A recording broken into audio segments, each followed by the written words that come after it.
And then she shot her own dog. It was wild. Oh, we're live. Hi there. You're listening to Unnatural Selection, the show about newsy type stuff and things. My name's George. My name is Adam. And with our powers combined, we are the other 66.666 recurring percent of Unnatural Selection. Make sure you visit us at our salubrious home on the web, unnaturalshow.com. Ladies and gentlemen, I am reporting to you from my second bedroom in my underwear because it's hot. I had a bath and it's hot. Have you tried turning down the heating? The heating's not on. This is just pure George just radiating across the second bedroom. Ooh. So you run a bit hot there, do you, George? I'm like a werewolf. Spicy. I'm a werewolf. I run hot. Either that, or you're about to get the flu or COVID or something. I may be, desperately sick. Yeah. I am running a fever of 100 degrees. But yes, I like the little call out. Thank you for the call out in the show last week. Yes, so Tom and I have done a swap this week. Mm-hmm. So it's his turn to get married.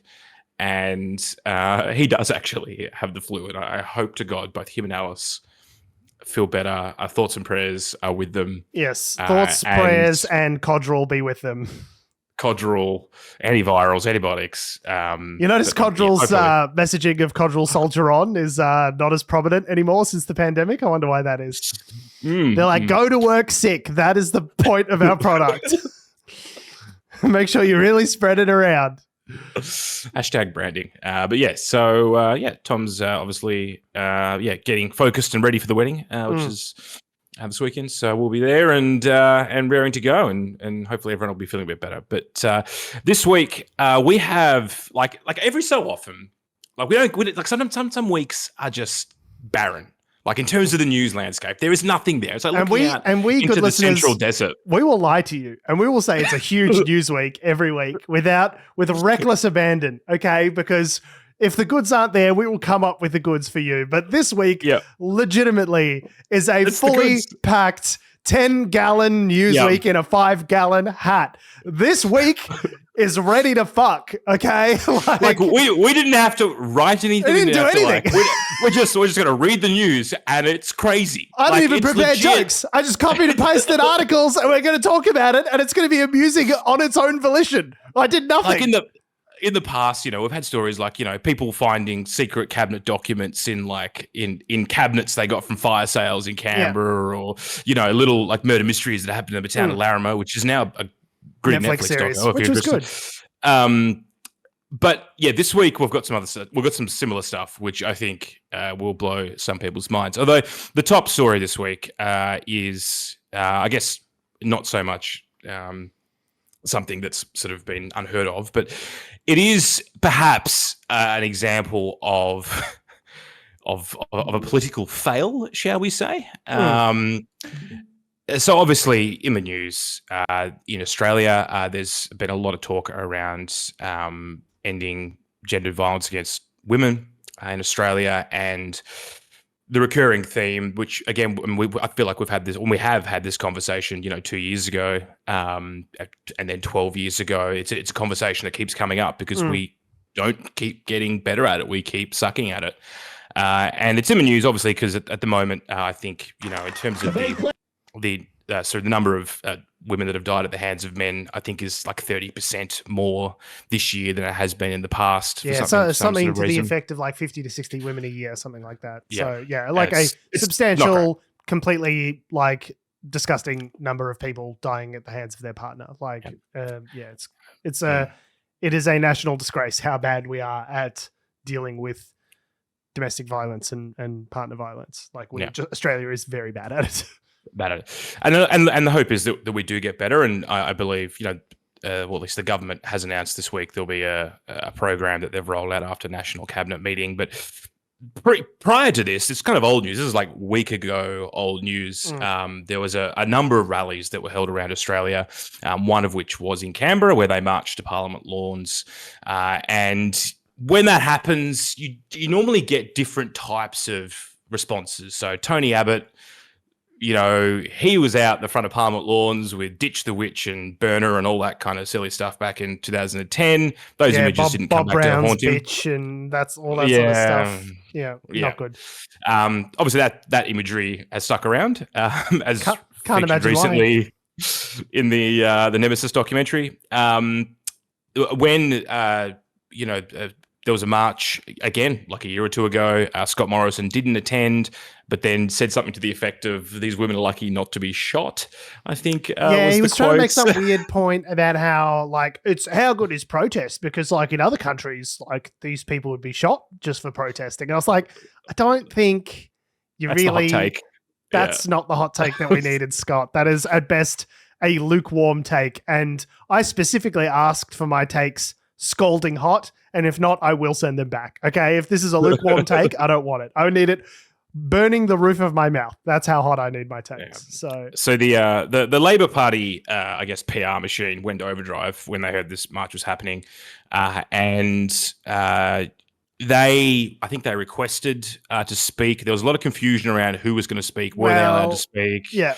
So we'll get into the detail, but basically, what ended up happening was Anthony Albanese and I think Katie Gallagher, I want to say. Yeah, she was there as well.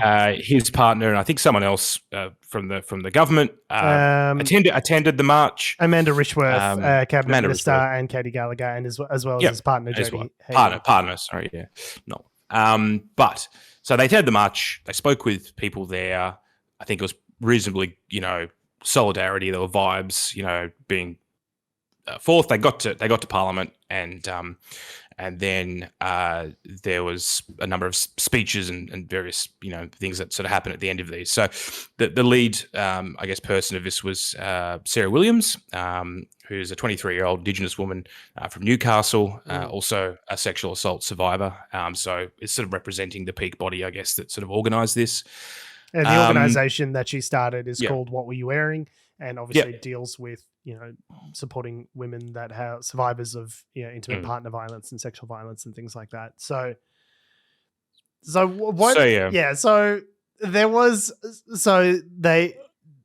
politicians were there at the rally. They sort of, she was, people were making speeches, and then there were several demands that were made.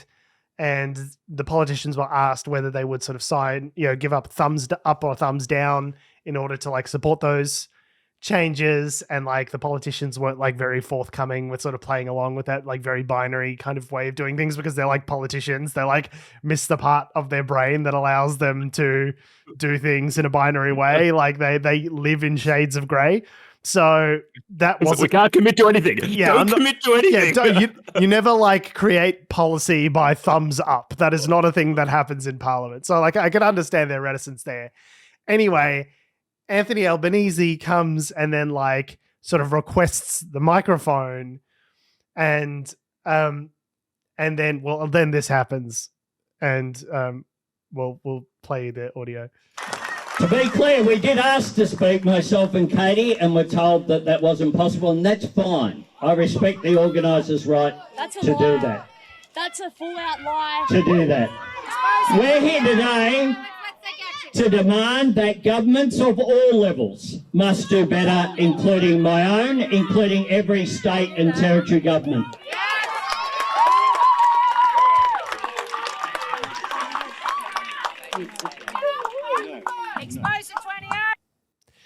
Yeah. So what happens there is so awkward.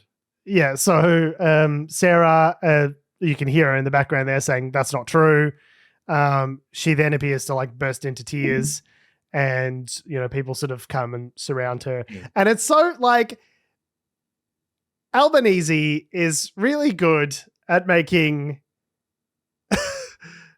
easy things look hard. Because all you needed to do was turn up and say, we support you. The latter half of what he said, we support you, or just not say anything. Or just be there. If you're not invited to the microphone, just go with it. Go with the flow. Yeah, just be there and listen. That's fine. You don't need to make it about you. He apparently, they were sitting there listening, and there was words that were being said, and he just sort of went up and just stood next to her, and then was like, I want the microphone, effectively. Yeah, and could be heard saying, quote, I am the Prime Minister. So it's extremely awkward. I don't know. Now, there is some dispute as to whether his aides or whomever like did contact her and were refused. Well, or the were PR not. team fucked up. So allegedly, Someone I fucked think up. Katie Gallagher, I think, was the one who was slated to speak, not the Prime Minister. The Prime Minister's office hadn't been in touch with this organisation. Yeah. So there's obviously an internal kerfuffle with the government's PR machine, and they fucked it.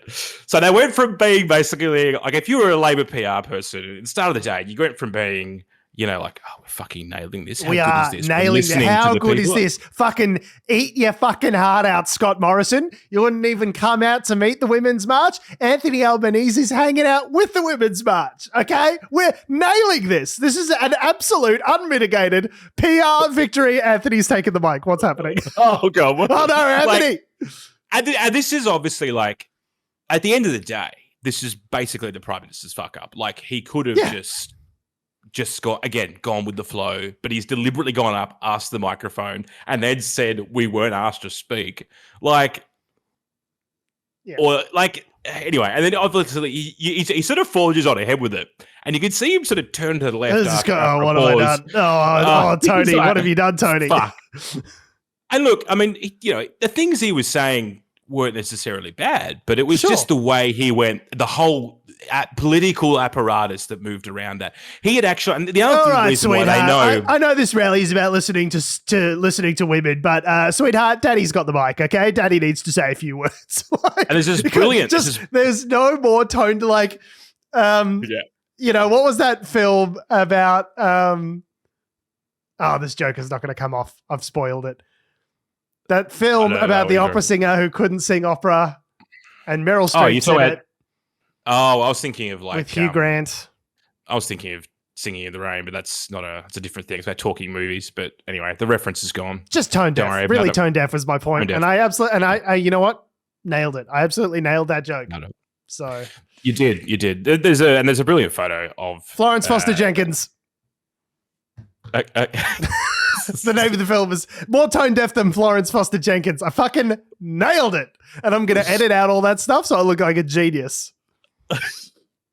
Keep it in the right. Keep it in.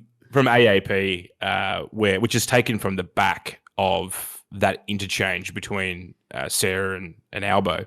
And it says a lot because it's obviously a man with his back to the camera and a woman sort of in distress, to the side. Yeah, it wasn't a good photo. Not a good photo. But also, obviously, the whole point of this rally was to, not have any moments like this and to call power to account. If only there was someone who is the head of the government who could do something about this. Anthony's we're calling on the government, me, to do more about this. Like, I was just okay.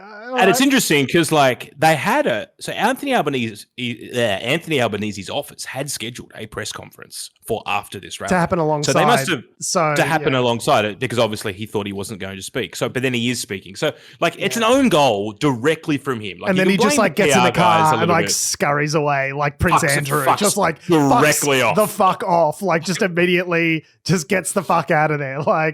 Just the whole thing was. I just imagine. Just Peter Dutton sitting in a lair somewhere, just with his fingers in a pyramid going, yes, good, good.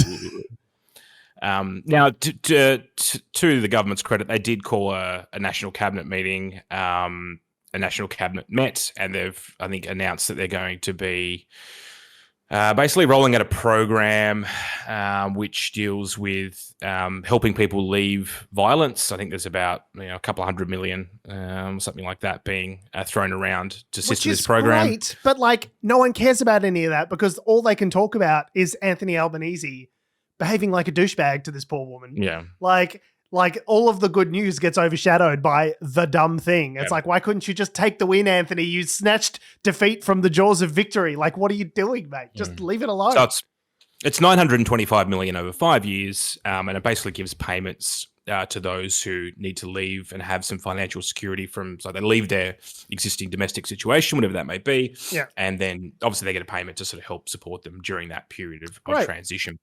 So good idea. I'm not sure how we didn't have something like that already. Yeah, that's a good point. I think it's probably I don't know why the National Cabinet was involved. I'm not sure whether the states necessarily have to roll that out. And I guess there was broad agreement from all the state premiers that there needs to be something done. So this is what they came up with. So hopefully there'll be more news on that on soon. And don't get me wrong.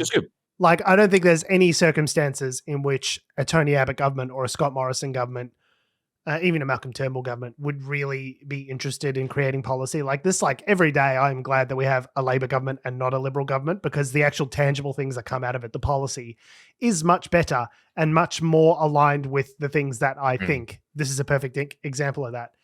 I just wish, why is it that lefties, or even centre lefties, are just such bumblefucks when it comes to staying on message? It feels like the Liberals are just like, you know, T1000s at like constantly marching in line, you know, like perfectly to the beat of the drum, made out of liquid metal. They could message their way through solid doors. Yeah, exactly. Yeah. Like, the Liberals just fucking stay on point. Nothing like the T1000 in the Terminator 2. They cannot be dissuaded from their point. It's like if fucking Barnaby Joyce wants to talk about nuclear modular reactors in the middle of an interview about something else entirely, you will be hearing about nuclear modular reactors regardless of what your interviewer questions are. Like, they could just stay on message like a motherfucker. And then Labor's like, can Daddy have the mic? Like, what are you doing, Anthony? Stay on, man. There's no split-second PR decisions. There's no PR emergency communications that you just do on the fly. You're the head of a government. You got to think these things out. You can't just grab the mic. It's not karaoke night. Yeah, he absolutely fucked it. But yeah, I mean, I guess the hope is that out of that comes greater awareness and, you know, hopefully change. So yeah, a weird, awkward moment, which was like you can't write this stuff. Like, it's it's literally like an episode of dumb. Veep. Like, it's so dumb. But yeah, I guess the outcome from that is that hopefully that did help to create some sort of political change. I wonder whether they would have had I can't remember the order in which this happened. I wonder whether National Cabinet would have happened. A policy like that would have been drafted days or weeks in advance of a meeting like this. You can't just like slap something together in a day. Like, you would have had to run some numbers. You would have had to, you know, organize how this money is going to be spent. Like, serious work would have gone into, and that's why it's like, and they wanted it to coincide with this women's march to be, and like all the good headlines from all the good things that they might have done are just evaporated in a single moment. Like, I just imagine some bureaucrat in Treasury who's like, I've spent the last 3 weeks working on this fucking document, and all anyone can talk about is how Anthony Albanese just tripped over his ball bag up on stage. Like, I put so much work into this, and no one's even going to notice it. Like, it's just, it's embarrassing. Yeah, it sort of completely misjudges what this whole thing was about. But Anthony Albanese making hard things look easy, or the opposite. Speaking of hard things, and this is probably our main story, which we'll spend a bit of time on this week. There's an airline in Australia called Bonza. There was until very recently. It served, I guess, regional areas. So they used to go and do like Mackay to, you know, different Cairns, different parts of regional Australia. Mackay. If I'm not, Mackay. Yeah, it is Mackay. Okay. If I'm not mistaken. Mistaken. I could get away with it. You say anything in a Pauline Hanson accent, and then you can get away with it. Anyway, so there were reports earlier in the week that they started cancelling flights. And so there was a statement Tuesday morning from the CEO being like, "Oh, we're exploring the ongoing like viability of the airline." Everyone just like chill, and commuters were like, understandably, extremely not chill.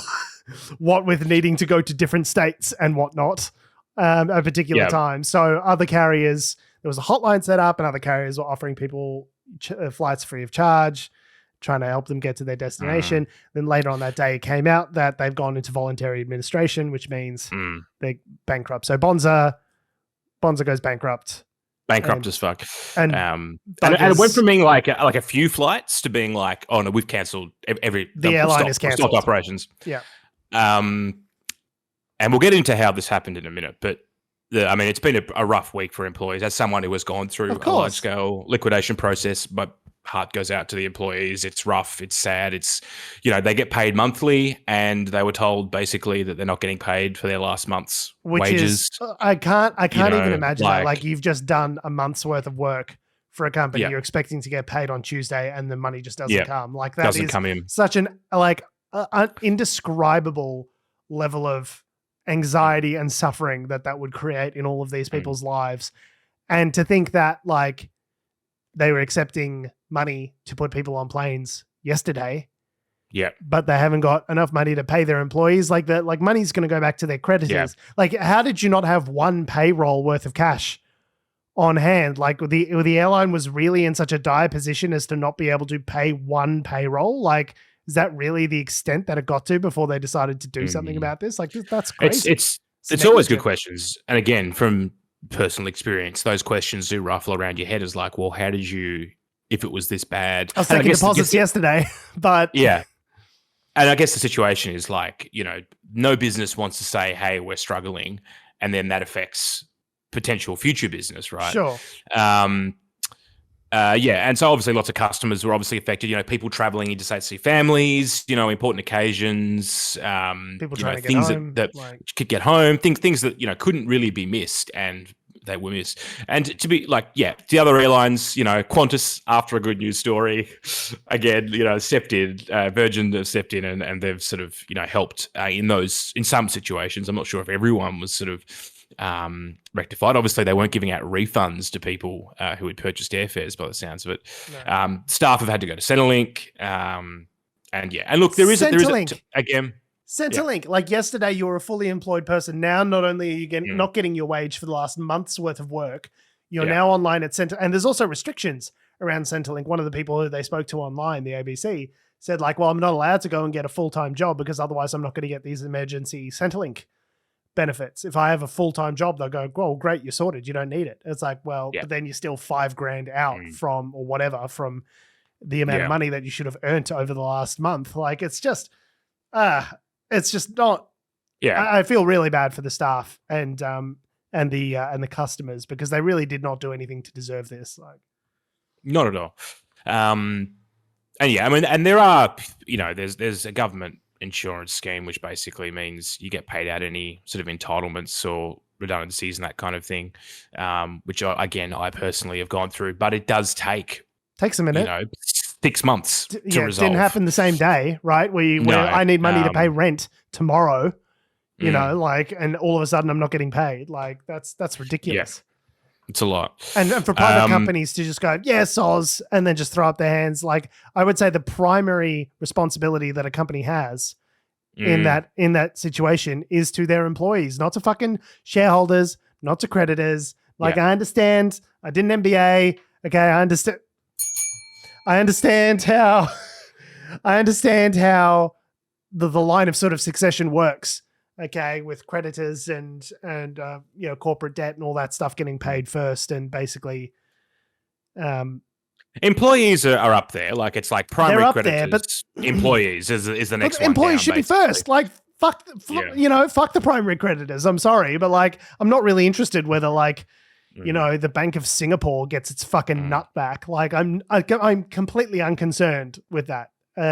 Because they'll be fine. They've got insurance on that fucking money anyway. So I don't know. It's really tough when just average everyday people do their job, trust in the system, and the system goes, sucked in, dickheads. Get fucked. Go to Centrelink. I hope they sort you out. See ya. And it goes to show, and look, we'll talk about the causes in a second, but it goes to show that, starting in, like, while we rag on the airlines a lot, it is very hard to start an airline in Australia. Yeah, but why do you think that is, though? Bonza wasn't the last, and there'll be another one. Why do you think it is hard to start up an airline in Australia? Because the other major airlines, like Qantas, like Virgin, are doing their best to crowd out any competitors from getting into the industry. Multiple airlines in Australia is good for the consumer because it means they actually need to compete on price. Qantas doesn't want that. So they'll, all of these large airlines they'll have extremely cheap flights from here to here at the same time that a new airline is running their flights from here to here. And so, like they use methods and ways of doing things to crowd out competitors from getting started in the first place. Well, I mean, Bonza was an interesting example. So that they were doing routes that were either underutilized or, that hadn't existed. They were new routes that hadn't existed before. The business model was interesting. We'll get to it. There's two things you should never do, which is number one, never start a land war in Asia. And number two, never start an airline a low-cost budget airline that services rural communities. That is two things you must never do because it's unlikely to work out well for you. But and I guess the other things, like in Australia, there's obviously a lower population, so that's an issue. Less big demand. Distances as well, like big distances. Wide space. We're so far. Yeah. We're so far from everything. Like it is, and each other. Like spiritually and physically, like we are so far apart. And it costs shitloads. Like it's not like going from one part of France to the next part of France. Like if you want to go to Darwin, it's like crossing Europe, right? Yeah, it really is. Like it'd be like a red-eye flight from Los Angeles to New York level distance, right? Like but that being said, there are things about the business arrangement with Bonza that isn't being talked about, and it really fucking should. It's really interesting. It is curious. You know how people say like, oh, curiouser and curiouser. This is a situation where it is actually both curiouser and curiouser. So Bonza is owned by a private equity firm called 777 Partners, or we'll just say 777 Partners. Okay? 777 Partners was started by this guy called Joshua Craig Wander. He's American. Incidentally, there's a great little mugshot. You're showing the mugshot? Yeah. There's this great little mugshot from 2004, February, where he was arrested in Miami for doing or having cocaine on him. I think he had about an ounce. So it was about $6,000 worth. At the time. Normally, at the time. Now, normally in America, if you get done for drugs, you probably go to jail. You go away forever. Because if you're an African-American person, probably, goodbye. But because he's a white guy, at least whitish looking, he was able to avoid jail with a 16-year probation sentence after pleading no contest in court. He then, but that means essentially like just be good for don't do anything. An ounce of drugs for 16 years and then you're good. And you're good. Year 17 though, go nuts.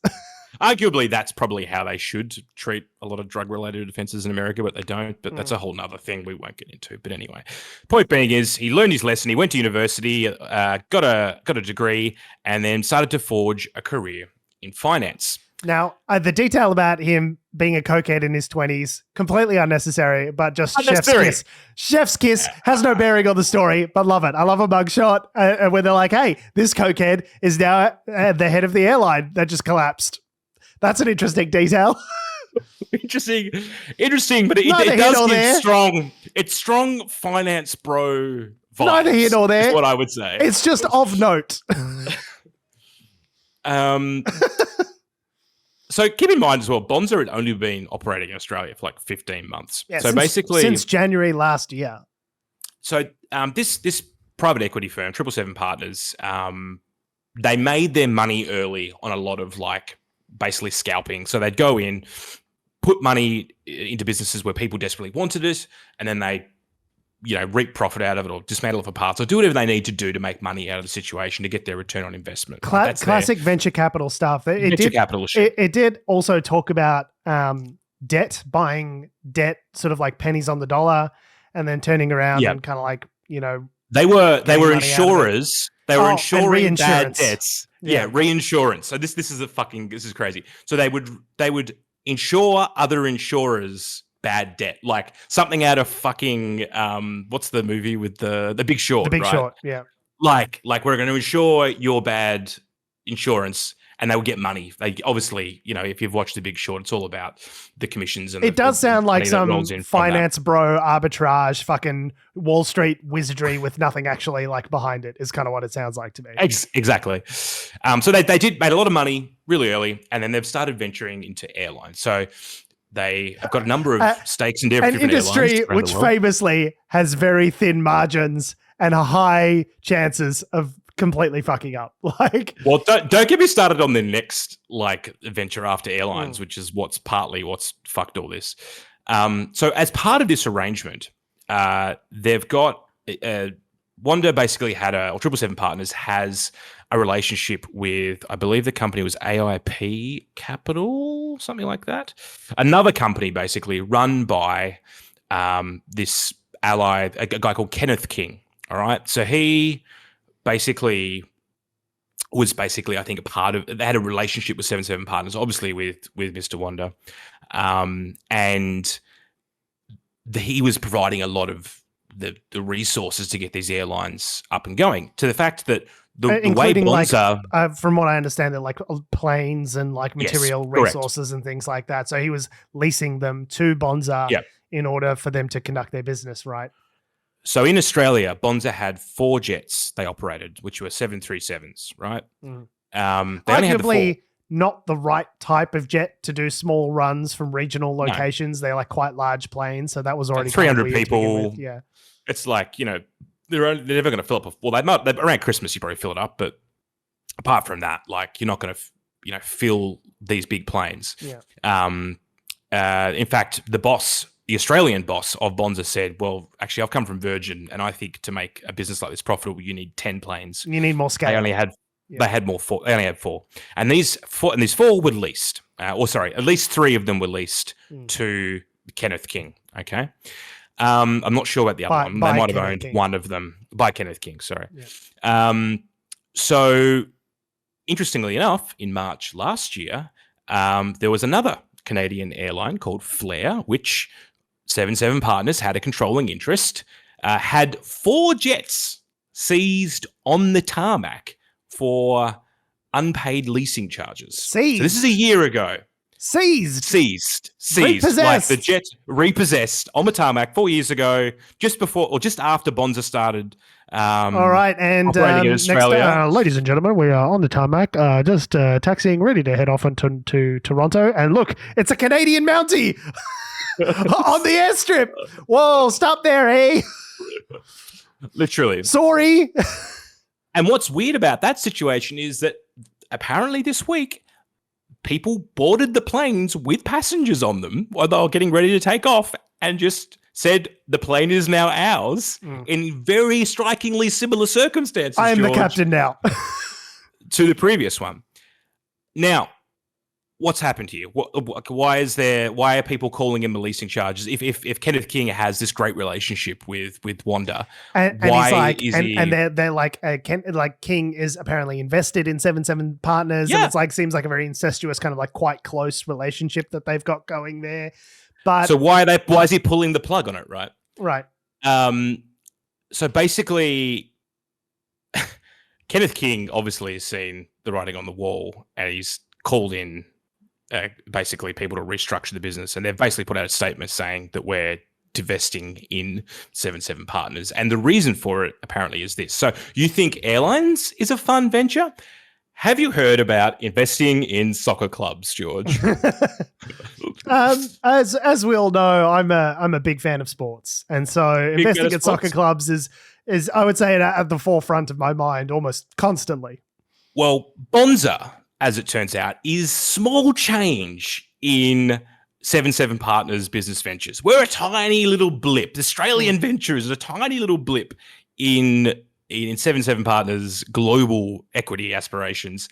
They have invested in, I think it's dozens of sporting teams around the world. Football clubs, including soccer clubs, but also basketball. They've invested in basketball, different sports they've been investing in. Now, all of these sporting clubs, all this money has been going out of 7-7 partners. They're laying out all this money. Like they wanted to do a deal with, where was it, Everton or something? Hang on, let me find the right team before I stuff that one up. Everton. Yeah, it was Everton. Famous English Football Premier League club. They wanted to buy it out because Everton's in a bit of trouble, right? They've also invested in like Melbourne Victory in Australia, a Melbourne soccer team here. And we're talking like not just like $100,000, Genoa Football Club. Yep. Big teams. Big legitimate teams. If you were a sports fan, you would know these teams. Belgium Standard Liège, Red Star in Paris. Huge. Like Hertha BSC Spanish giant in Germany. Sevilla? I played the video games. I've heard of these names. I played FIFA. But like, I guess the thing being is investing in a sporting club, it's not like, I don't know, Ted Lasso or some shit. A good investment in any respect. Like, what is this portfolio? Like it's like they watch Wrexham. We've got the Wrexham football with the guy from It's Always Sunny in Philadelphia, where they turned a football and club around. Ryan Reynolds. Like it's almost like he watched that doco and went, "Seems like a good idea." Like the Saudis and like the Arab oil money is invested in soccer quite heavily, but that's because it's not to make money. It's for like... It's whitewashing their business, right? The Saudis want to go, hey, we're not so bad. We're not oil merchants of death who chop up journalists. We're the fun guys who own the footy club. Like, it's all good. Don't worry, London. Just let us wash this large mountain of blood-stained money in the back shop while you guys enjoy your football club. Like, it's all good, bro. Don't worry about it.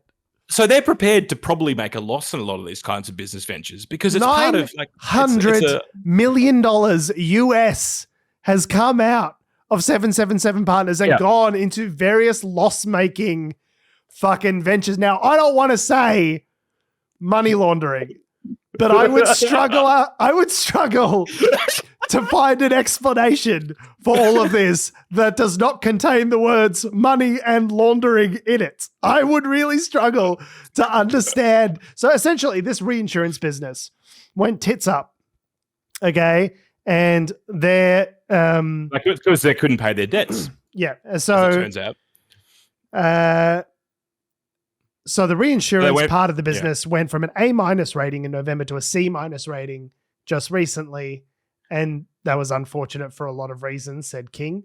And that made him want to restructure his business with Bonza here in Australia. And by restructure, he means I'm going to make these, whatever, I'm going to make these leases much shorter or much more expensive or whatever it is. We're not renegotiating for the long term because I can see that you're here for a good time, not a long time. So I'm going to get my money and get out. And basically that made it impossible for the airline to keep conducting business the way it was doing.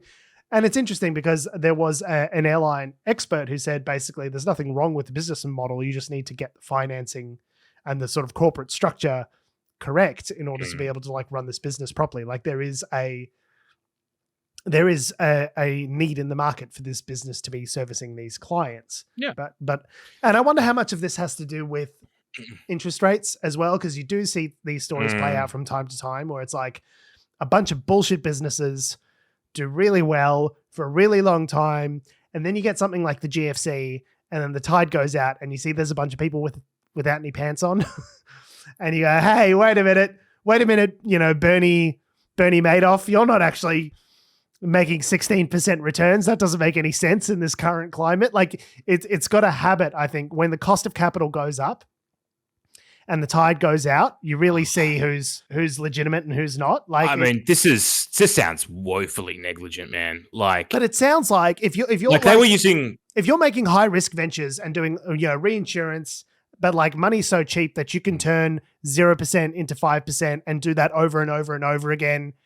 Ad nauseum, because money is so cheap, you can basically get free credit and just like keep taking unlimited rolls of the dice, and it doesn't matter whether you win or lose because of it, you'll win enough times for it to make sense. That business model no longer makes sense in an era of like 6% interest rates, right? There's a bunch of business models that no longer make any sense whatsoever once the interest rates go up. But like that aside, most of these investments seem like ludicrous, right? Like they sound like people that have gambled really well. They've had a couple of good wins. got a decent windfall. And now they're like, put it all on Black 22. Put it all on Black 22. I should correct. King's company is actually called ACAP. Sorry, not AIP. I'm not sure where I got that from. But so basically, all these things, you've got the interest rates, you've got there's a weird venture and this obsession he has with sport, Wanderer's got with sport. All of which, and obviously, as you say, a lot of these clubs are struggling. The reinsurance stuff as well. Like sports clubs are not notoriously profit-making endeavors. Like you need to get a club to be really super successful and also structured financially properly. And you've got to be really careful with your salary caps and all that sort of stuff, how much money you're paying out to your, like it is a hard business to make a lot of money at. A lot of why people own sports clubs is to A, launder their reputation, like we said before with the Saudis, or B, it's like a sort of a social thing. They want to be known as the guy who owns a sports club, or it's not a, it's a thing you do for attention and, like social currency. You don't do it necessarily to make money. It's basically so you can swing your big dick around and say, I'm a sports club owner. Right? Like it's a, it's a reputation thing. And this is another thing that another little icing on the cake for you. So when he bought Sevilla, they got money. Part of the investment was from a loan from a Russian oligarch. Famously just very transparent individuals. 8.5 million euro loan, which there's a legal dispute, regarding that loan as well. It's just insane. Like and then this guy was, and then you got to keep tipping. You buy these clubs, and then they got to keep tipping money into them because they're loss-making ventures. So it's like you've bought the stake in this thing, and now you're having to like continue to lose money. Like it is the opposite of investing. I have no idea. I cannot wait. Like maybe one sport club. Maybe you go. I like this club. One club. This is a good club. We can turn it around with some good management. Like we can, like you said, the Wrexham. We'll do a documentary about it. That'll become a hit TV show. We'll turn the club around. It'll be great. We'll get Ryan Reynolds high-fiving, a million babies. Yeah, it'll be great. Step 3, profit. But I just don't I would love to see the Michael Lewis book that comes out in 5 years that gets turned into a hit movie. It's crazy. With Margot Robbie, fire up the bath. We need an explainer as to the fucking shady financial bullshit that was going on in this company that we're going to find out 10 years from now. I'm the best so part curious. About it was the directors of the Australian business, the bosses of the Australian business were just like, we just didn't see this coming. We just were very unexpected. Like three months after you opened, your counterpart in Canada was seized on the tarmac. I would have questions. I had a couple questions. So I guess the point being here is when it comes to Australia, where we're like Bonza, in terms of this parent company, 77 Partners, various obligations worldwide, it is a tiny, tiny piece of the puzzle. Yeah, it is very much at the arse end of the list. Yeah. When this business venture eventually gets, when this business eventually gets wound down and decentralized and everyone liquidates the fuck out of it, Bonza will be lucky to get pennies on the dollar. What will be probably the question we have for Bonza is whether or not someone else, a different private equity firm probably, will stump up the cash and pick it up and buy it and try to run it. I don't know. I mean, again, it hasn't got any assets. You have to bring your own planes in. Like, do you know what I mean? Like, would you want to buy an airline BYO plane? Yeah, literally. Like, what have you got? I've got a couple of routes. I've got a couple of check-in desks in Mackay. Yep. Great. What do you want? Like 400 million? Yeah. What do you want for it? Yeah, there's no assets, or very few assets. So, I don't know. And it sucks because a lot of these little regional airports, they apparently gave Bonza all these discounted rates because obviously that's another part of it as well. They're like, hey, we really want planes coming here. We'll give you like a sweetheart deal for the first year. A year's gone up and they go, great, you're going to start paying us now. And Bonza's like, I think I forgot. Left my wallet back in Mackay. So, and it just sucks for some of those communities, which everyone, everyone involved got absolutely fucked by this airline, by their management and by the people who own. The thing about this venture capital firm, it's not like you can invest in it. A lot of venture capital firms, they gamble, okay, but they gamble with other people's money, right? You get a bunch of investors to invest in the venture fund, and then they do stuff with the money. They're like, oh, this is a different kind of venture fund where we make the money ourselves and then invest it. I'm like, so it's just a business where it's just a business. That's not a venture fund. That's a different thing. You're just buying businesses with money. I just don't know how the end of the story doesn't rhyme with shmoney schmlaundering. I really don't understand because it seems sus as fuck. It sounds fuck. So yeah, if I encourage everyone to not look at the surface. There's more to it than just we didn't get enough passengers. The issue is with the parent company. I think in terms of the amount of people flying Bonza, it was probably fine. It's more about there's a larger global issue going on here, and if you want to blame someone, blame where did his name go? Joshua Craig Wander, and Google that name and find out more about it. And find his mugshot. I find his mugshot. It's glorious. He's just like obviously coked out of his brain. It's just like he really does look very surprised to be getting a mugshot. So our next story, which is I guess kind of a good one, is that the federal government has decided to change the way HECS funds or higher education debts in Australia are indexed, which effectively wipes out $3 billion of student debt that would be racking up as of the end of financial year this year. So what they've done is traditionally HECS is indexed to the Consumer Price Index, which, in my time, it was, it's just a measly 1 or 2%, it was 2.3%. Very, very reasonable indeed. But of course now, because of inflation, they're currently sitting at 7.1%.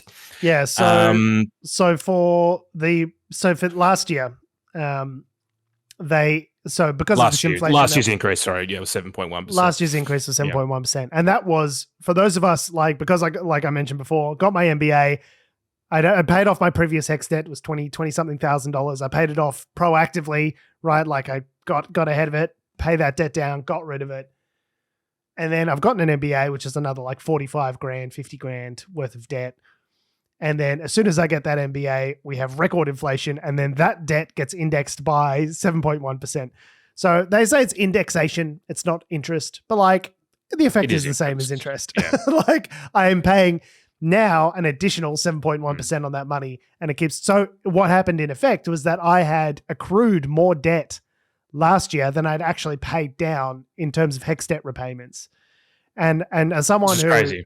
Which is nuts. I was like, I actually went backwards. I actually have more debt now at the end of this year after making a full year's worth of repayments than I had at the start. It's incredibly dispiriting. And what this law basically says is, okay, what we're going to do now is we're going to do calculation is based on the consumer price index or the wage price index, whichever is lower. So wage price index is a reflection of how much your wage has gone up against CPI. So if if there's been 10% inflation, but you've had a 10% raise, well, the WPI is going to be zero because it's your purchasing power hasn't changed, right? So basically what they're saying here is we're going to choose the lower, whichever one's lower, CPI, inflation, or the WPI, whichever one of those is lower, that's the amount that it's going to be indexed at. And then it's actually backdating it to the 2023 financial year, which means if you've got a HECS debt of $45,000 like I do, your indexation will go backwards by $2,000. You'll actually receive a credit for the government for $2,000. And I was like, that's fantastic. And you would never see a policy like that out of the Morrison government, right? This is, again, a reason why it's good to have a Labor government, even though you may not be thrilled with their Gaza policy, and we're certainly not. You would just never, I am as critical as I am of Anthony Albanese and of the Labor government, it is indisputable that they will create policy that is better for the average person than a Liberal government. And that's why voting's important, even if it's just incremental change. Like personally, I think we should do away with indexation altogether. I don't see a reason why people should be having their debt multiplied and extended out over decades. It's about returning value to the government. So my partner asked me about this today, and they were like, "Well, why do they charge us?" I was like, "Well, it's not technically interest. It's about the government wants to make sure that the value they loaned you in 2000 and." Okay, what about the extra value I'm providing? Hang on. What about the extra value I'm providing them by getting a degree and then going and getting a higher paying job and then paying more income taxes every year? How about the value I'm providing them? That was literally the next thing that Elle said, like straight after I said that. I was like, yeah, well, that's a fair point. So yes, there's definitely an argument to be made there, especially considering that, you think back 30, 40 years ago, university was bloody free. Yeah. So yeah, my mum got paid to go to university. She got paid to go, like it was a job. So that's good news, I think. I mean, I still feel like it's still going up 3 points. Like WPI is 3.2%. Inflation, over the last year has been 4.7%. Yeah, that's what people were bracing for, was an increase of 4.7%. That's what I thought was coming based on the articles and things that were coming out. So sort of bracing for that. It's going to be less. So I mean, it's less, but like a 3.2 is still... it's higher than it used to be. For sure. That way. Well, I mean, we had a problem for the longest time where inflation was too low, if you believe it, is basically like it, because evidence of kind of a stagnant economy, right? Like if prices aren't rising, things are sort of flatlining. But with respect to boost the money supply, that's why interest rates the cash rate was 0% up until a year and a half ago, because they were trying to get the economy going.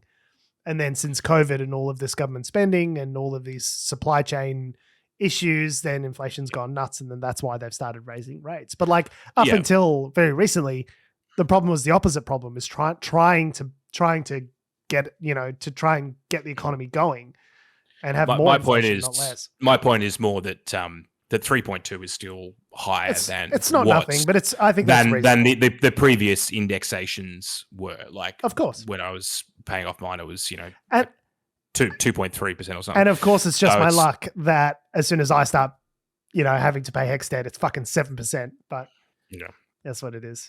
I'm glad they made the breaks. Now, our last story is it's a little dessert that you all wanted. It's the third course that comes out, and it's free. It's a free third course that you get in your ear holes. I couldn't possibly have another bite, sir. But it's only wafer thin. So there's a state-run health clinic here in Victoria in the town of Colac. Okay, it's kind of like a local hospital, I guess. It's not quite as much as a full-scale hospital, but it provides regional care to people in that area. So Colac, for reference, is I think it's about 2 and a bit hours outside of Melbourne to the west, just sort of above the Surf Coast, about an hour north of the Surf Coast. And it's got a big lake, and there's lots of it's a little city, but it's got a bunch of sort of cute little amenities, right? Like I think a lot of people go there for sort of cutesy kind of old timey town experience, right? I've been camping there. It's nice. There's lots of leaves, lots of like bloody arboretums. Go for nice walks. Yeah, that's all those kind of things. But anyway, so last year, there was a ministerial visit to the Colac Area Health Urgent Care Centre. That feels like a tongue twister of a name, but there was a ministerial visit. So the Victorian Health Minister went to visit this hospital, and so what the staff did, and I guess this is probably a reflection on the issues the Victorian across Australia, the issues that various regional health providers have with funding and services, and the need for greater stuff, basically. And the other aspect, I guess the other side of it is as well, is that in terms of when it's a state government run thing, you need to be able to justify everything. You need to be able to justify where the funding's going and why we need more funding. So the staff we turn the Colac health centers into a submarine, and then that way it would get tens of billions of dollars worth of federal funding, regardless of its output. So you could just put the whole thing underwater in a submarine, and sit in a submarine, and then you have to go to the Look, that's is it tactical? Is it a nuclear submarine? It's incredibly tactical. You're not going to find any Chinese submarines in Lake Colac as a result.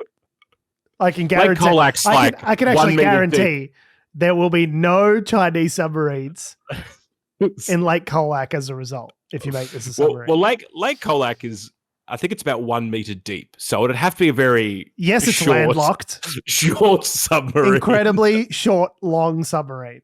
We'll figure it out. It's a very big lake. Anyway. Oh, and I've just received a notification. The federal government's actually just deposited $20 million into my bank account. Just hearing about it. So that's great. For a feasibility study, George, for a feasibility study. And guess what? It looks incredibly fucking feasible. I decided. So the staff at this, the health urgent care center decided that rolls off things were a bit of a quiet sort of, I guess, month that the minister was visiting. So they thought, well, you know what? It's not normally like this. Let's maybe, what if we gave Sharon a gunshot wound?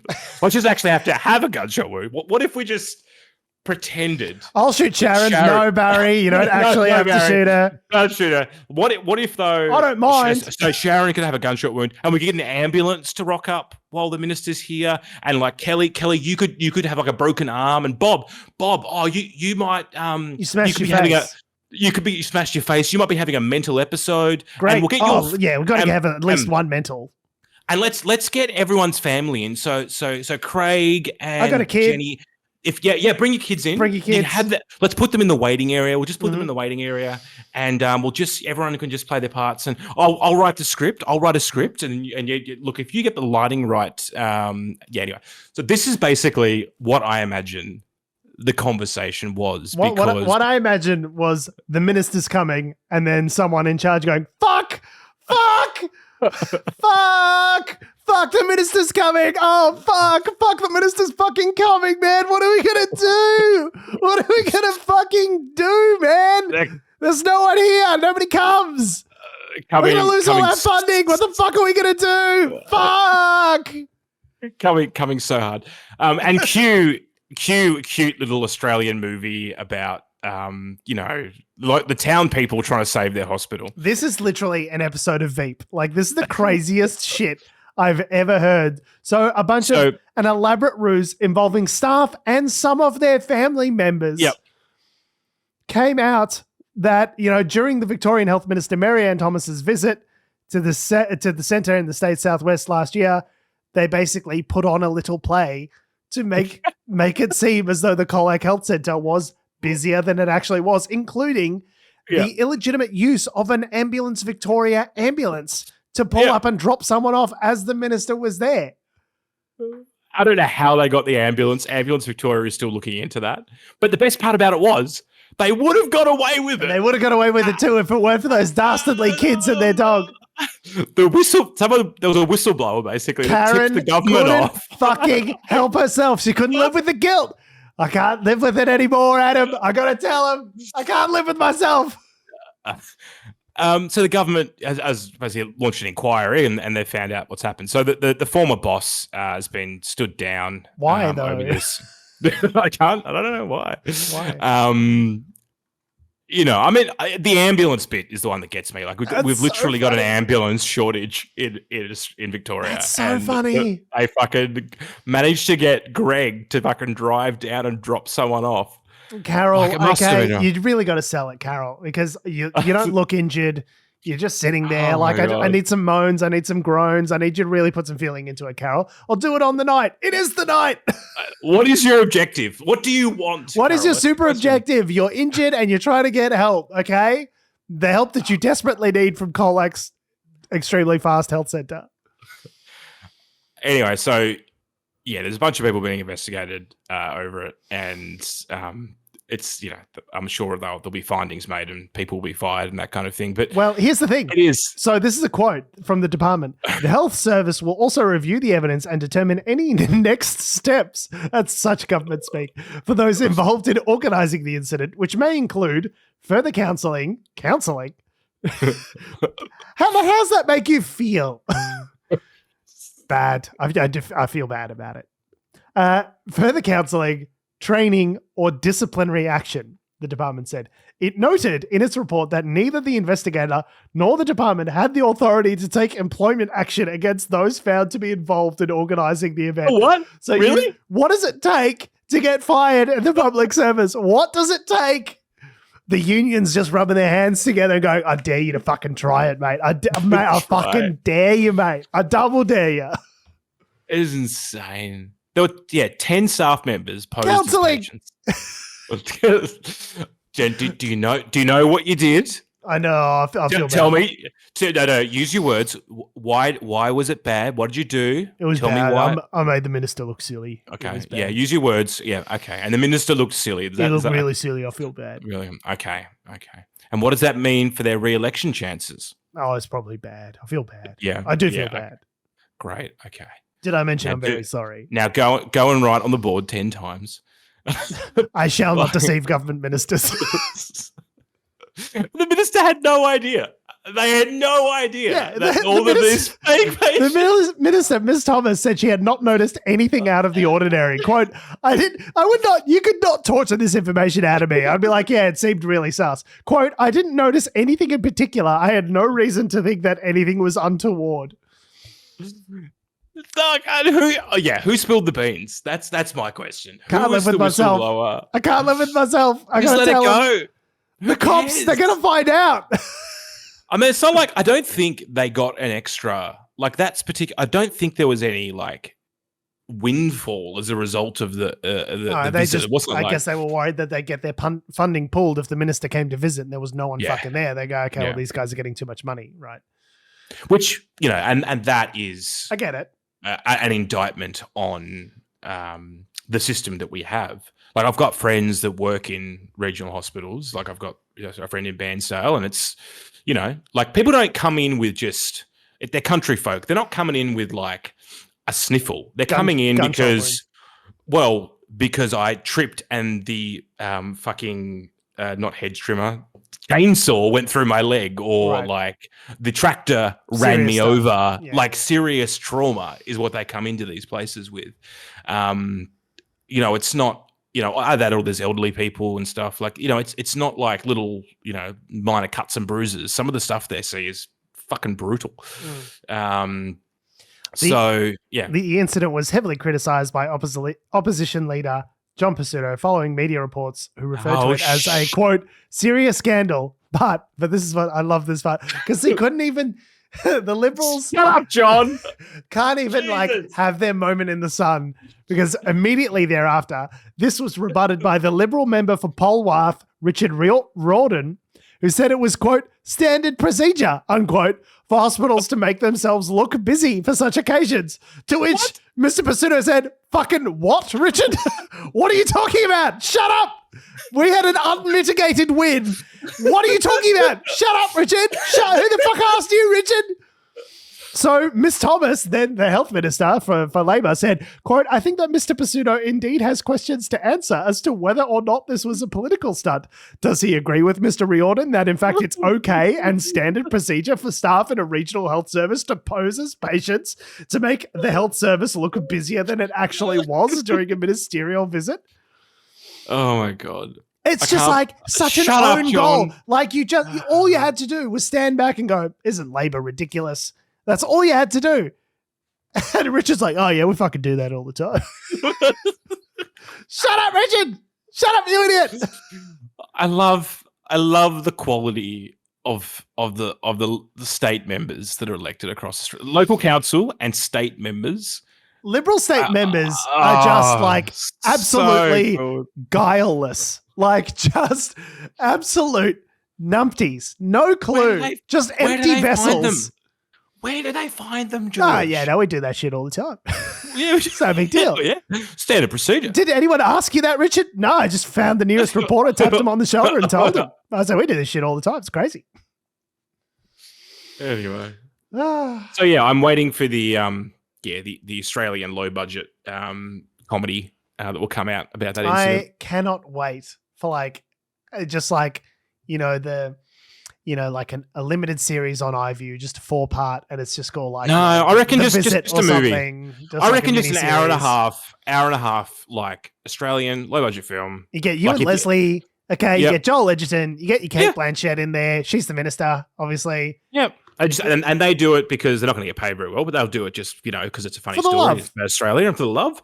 It's sponsored by Film Australia, and you're going to have some shots of the rolling hills of Colac. And you can have a shot of the lake. Big old lake. You might even see the submarine. It's the Chinese submarine that's sitting in the lake. Yeah, it's got what was the name of the Prime Minister who drowned? Harold Holt. Harold Holt. Harold Holt makes an appearance. Yep. Fresh out of the Russian submarine. I just, I've never seen, it's such a silly story. It's just like, it's so literally dumb. Like an episode Who cares? of Veep. Like, Who fucking cares? And the Liberals are so fun. The state Liberals, you almost feel bad for them. You almost like it was such an easy goal. They're just like we handballed it to them right at the 3-yard line. Spoon feeding them a good news story that they desperately needed before the next election, and they just like Mr. Magoo'd themselves into an own goal. Just terrific, just outstanding. Absolutely crazy. And perfect. It made me smile. 10 out of 10. No notes. No notes. And that's the dessert finish. Yours. That's your final course. So you're welcome. Yeah, on that note, we have been, we are, and we always will be Unnatural Selection. Make sure you visit us at our Salubrious home on the web, unnaturalshow.com. Make sure you follow us on all the bullshit social medias that have, do, or ever will exist at Unnatural Show. That's Facebook, Twitter, YouTube, Instagram, and mother flippin' TikTok, as long as it's still around. Make sure you follow me on Twitter and Instagram at George Tsipos. You can follow me down to the local Colac Health Care, Urgent Care Health Provide. It's a mouthful. I can't really get it right. But you can follow me down there where I will be looking for any potential future acting work. Because I need a way back into the industry, and I feel like that's probably... This is my big break. Okay, it could be they need actors. Do you know how it's so rare nowadays for a place to really need actors on a consistent basis? It's hard. It's a hard industry at it. Yeah, I'm not going to lie to you. I mean, if I go out there, drive out there, it's like what, like half a tank of petrol. So it's maybe like, $50. So if they pay me like say $150 for like 2 hours work, it's probably worth it, in terms of the daily rate. So come out on top. Look, I mean, hospital waiting times here in Melbourne are pretty bad. So, next time I need to go to the hospital, maybe I'll drive 150 kilometers out to Colac because I know I'll see a doctor straight away. There you go. So.